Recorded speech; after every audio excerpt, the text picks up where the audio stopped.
여러분 안녕하십니까? 포로전 역사서 제5강 사사기 9장부터 하도록 하겠습니다. 하나님께서 기드온을 통해서 이스라엘 백성들을 구해주셨어요. 그런데 그 다음에 또 넘어갑니다. 넘어지죠 또. 그래서 9장에서는 바알 브리트 사건, 바알 브리트가 히브리 성경의 베리트예요. 베리트.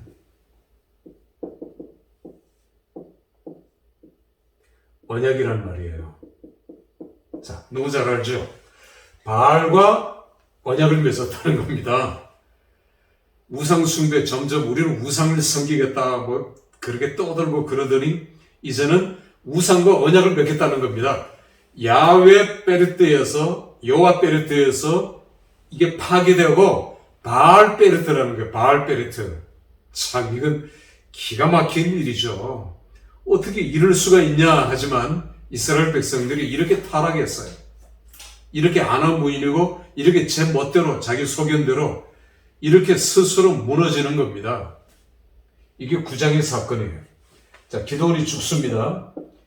기드온이 죽고 기드온의 아들 아비멜렉이 이놈이 자기 어미의 형제, 삼촌, 외삼촌들한테 돈을 받아가지고 자기 형제들을 다 죽여요. 완전히 이건 뭐 미친놈이죠. 미친놈. 70명을 다 죽였어요. 그런데 하나가 딱 살았습니다. 요담이거든요. 요담이 살아났어요. 그리고 요담이 그리심산에 올라갑니다. 축복을 상징하는 그리심산. 여기에 성경 최초의 우화가 나와요. 성경 유일의 우화입니다. 우화. 자, 지어낸 얘기죠. 요담이 우화식으로 얘기를 하는 겁니다. 그러니까 요담이 지어낸 얘기죠. 요담이 그리심산에 올라가서 축복의 산인데 저주를 선포해요. 거기서 무슨 우화를 얘기하느냐 하면 나무들이 있는데 나무들, 감람나무, 무화과나무, 포도나무 이 세 나무는 이스라엘 나라를 상징하는 나무입니다. 과실이 풍성한 나무고요. 성경에 계속 이스라엘을 상징하는 나무로 나오는 이 세 나무에게 차례차례로 가서 당신이 우리들의 모든 나무의 왕이 되어 주십시오 라고 간청합니다. 그런데 겸손하게 감람, 무화과, 포도나무는 다 거절해요. 나는 왕이 될 제목이 아닙니다. 나는 왕이 되지 못합니다. 나는 왕이 될 수 없습니다. 그래서 이 모든 나무들이 그 다음에는 저기 구석에 하나 남은 가시나무에게 가서 얘기를 합니다. 당신이 우리의 왕이 되겠소. 우리 왕이 되어주시오. 하니까 가시나무가 소리를 지릅니다. 그러면서 내가 너희들의 왕이 되겠다. 너희들을 가시로다 찔러버리고 징치하고 강력한 왕이 되겠다 합니다. 이게 가시나무예요. 그러니까 너희가 아비멜렉 네가 가시나무고 네 가시나무는 아무 쓸데없는 아무 쓰잘데없는 너는 왕이 될 제목이 아니라는 거죠. 아비멜렉이. 이게 사사기 9장의 사건으로 계속 이어지는 것을 우리가 보게 됩니다. 요담의 저주 그리고 결국은 내분으로 망하고 죽고 이런 것들을 우리가 보게 되죠. 자, 12장으로 넘어가겠습니다. 12장은 언약 공동체가 무너집니다. 12장에서 입다 이제 다시 언약을 배신한 그들 적이 쳐들어오자 지도자들, 장로들은 군대 조직이 지금 없어요. 군대가 없어요. 저항할 수 있는, 대항할 수 있는 군대가 없어요. 그래서 유일한 공동체, 유일한 대항할 수 있는 단체는 깡패들밖에 없는 거예요. 불량배들. 그들의 우두머리 입다를 찾아갑니다. 입다의 신분도 알고 있죠. 그러나 지금은 이 나라를 구하고 싸울 인물은 입다밖에 없어요.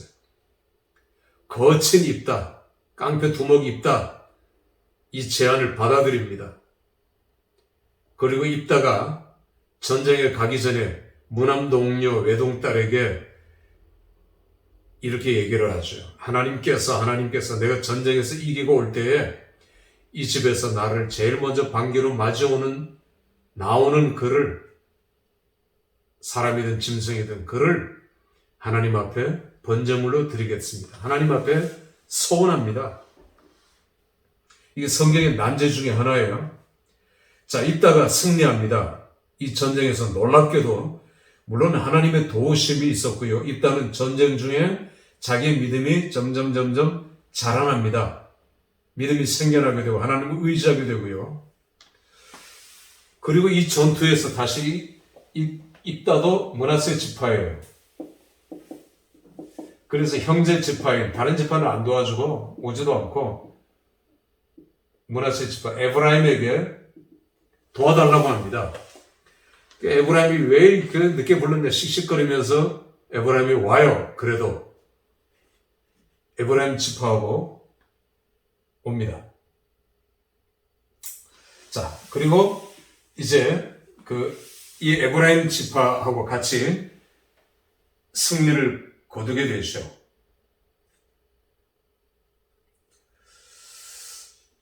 입다의 승리에 대해서 에브라임 지파는 다시 몽리를 부리고 길앗 사람들은 본래 에브라임에서 도망한 자다. 자기 때문에 이겼다. 자기 때문에 승리했다. 그렇게 해서 그 요단강을 건널 때 요단강 동편에서 건널 때 나루토를 딱 지키고 있다가 강이 기니까 강폭이 십볼렛을 발음하게 했어요. 십볼렛. 경화 현상이라고 그러죠. 경화. 우리 경상도 사람들이 쌀을 발음을 못하고 그러잖아요.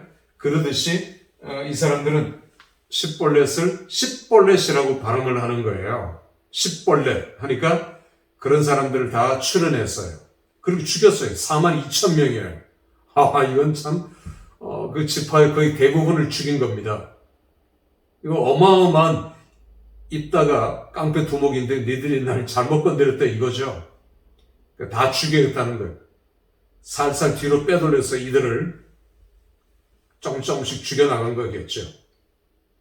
자, 이 어마어마한 사건이 12장에서 벌어진 것입니다.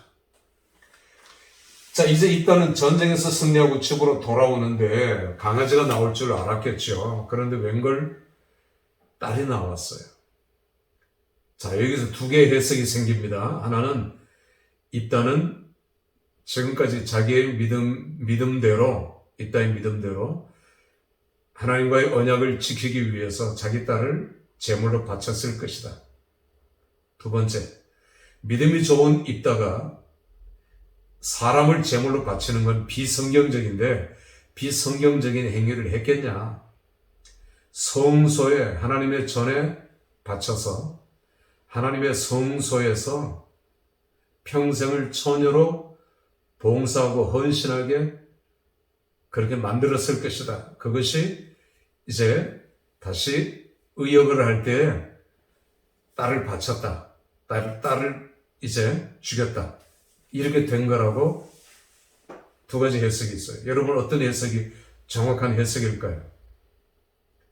그런데 히브리어 성경을 보면은 딸을 죽여서 제물로 드린 거예요. 그러니까 성경 원문에 더 우리가 해석을 해야 되는 것은 말할 필요도 없죠. 약속을 지키기 위해서 하나님의 말씀을 어긴 입다.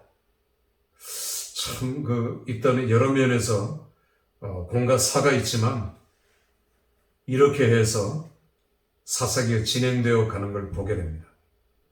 그런 입다의 죽음 이후로 사사들의 권한은 더 땅바닥에 떨어져요. 그리고 13장으로 이어지죠.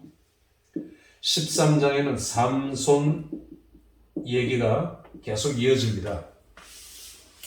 자, 삼손이 그 어미가 삼손을 잉태했을 때 이 삼손의 아버지가 하나님 앞에 먼저 엄마가 기도하고 그리고 내게서 이 나라를 구원할 인물이 나올 것이다. 그리고 아버지에게 얘기를 하고요. 아버지가 이걸 믿고, 그러나 그 아버지의 남자가 조금 의심이 더 있는 것 같습니다. 여호와의 사자가 나타났을 때 묻죠. 당신의 이름만이라도, 여기 또 여호와의 사자가 나옵니다.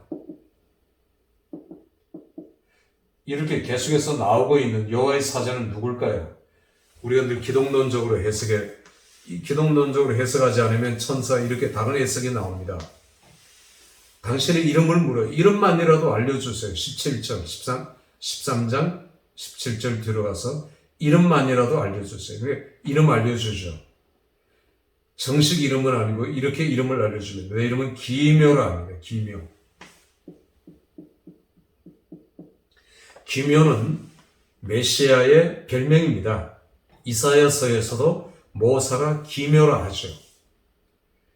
정말 놀라운, 원더풀하고 이건 익설런트한, 딜리전트리한 그런 인물로 오실 메시아는 모사로, 이게 메시아의 이름이거든요. 기묘로 오실 메시아. 그래서 여호와의 사자는 메시아라고 우리가 기독론적 해석을 할 수 있는 것입니다. 자, 사사기는 계속 이어집니다. 나시린 14장도 삼손에 대해서 계속 얘기하고 있죠.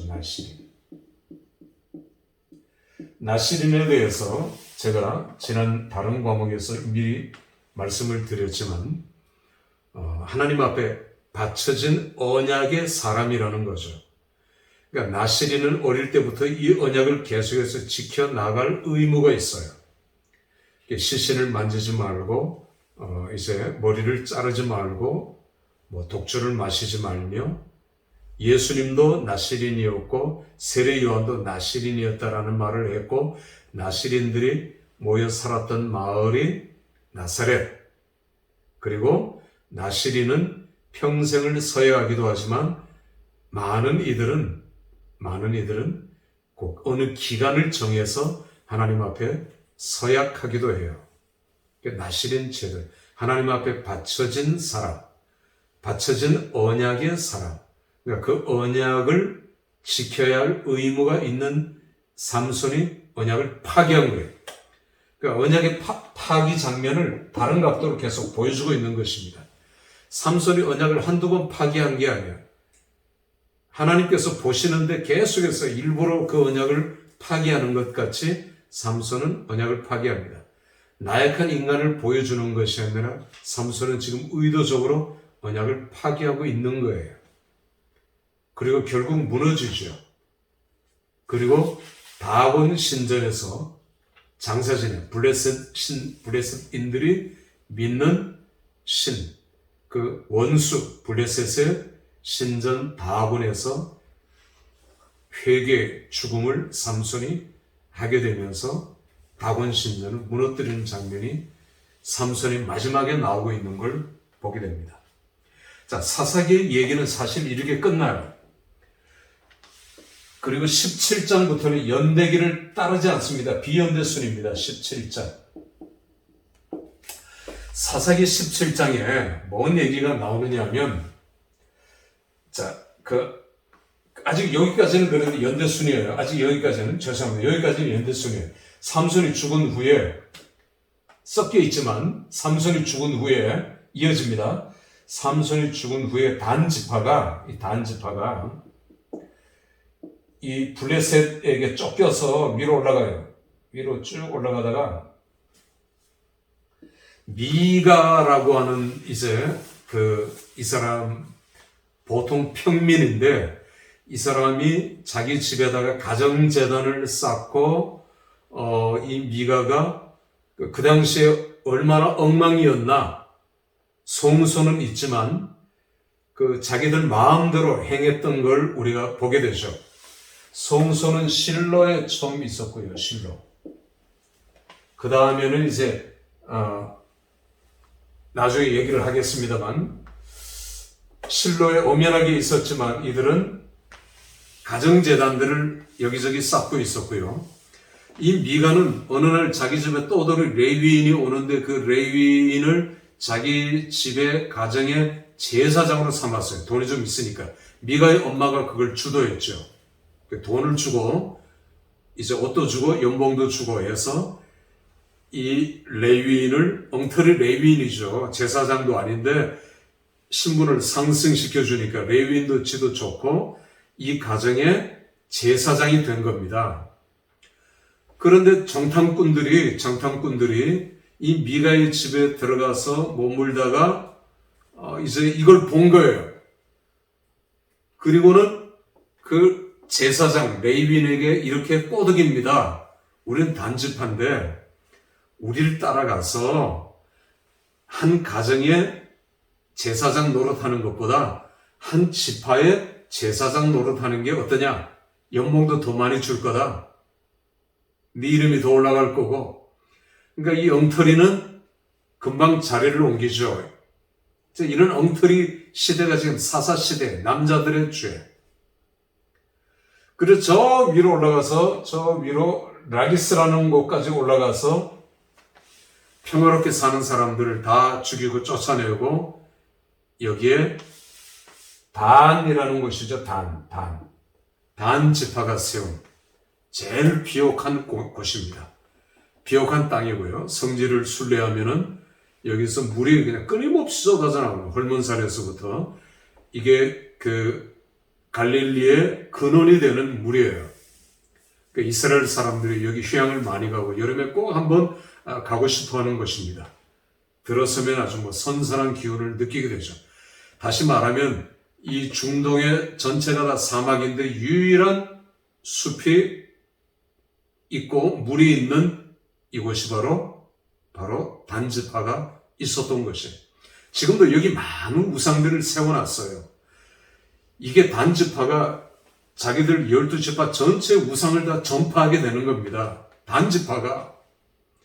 그걸 이제 창세기 49장에서 예언해 놨죠. 단지파가 형제들의 발뒤꿈치를 물을 것이고 이렇게 단지파가 배신을 하고 우상 숭배를 하게 되는 그 장면을 사사기 17장에 기록하고 있는 걸 보게 됩니다. 자, 기가 막힌데 19장에 가면은 더 기가 막힌 사건들이 일어납니다. 기브아의 범죄.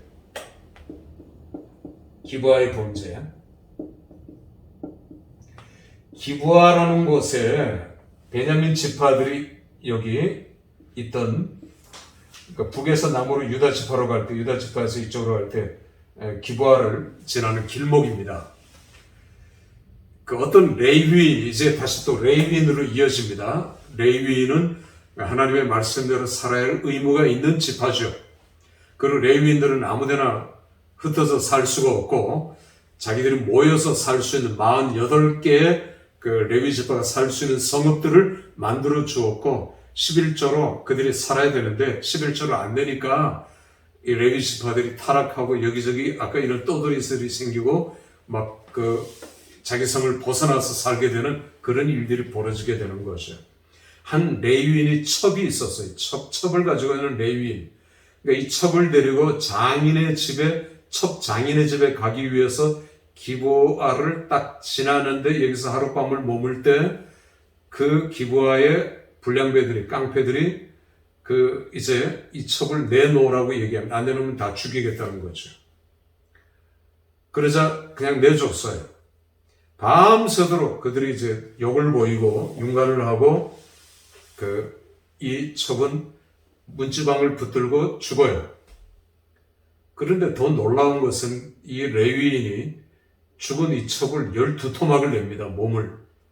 요즘 기사가 나면 12토막 살인사건이 되겠죠.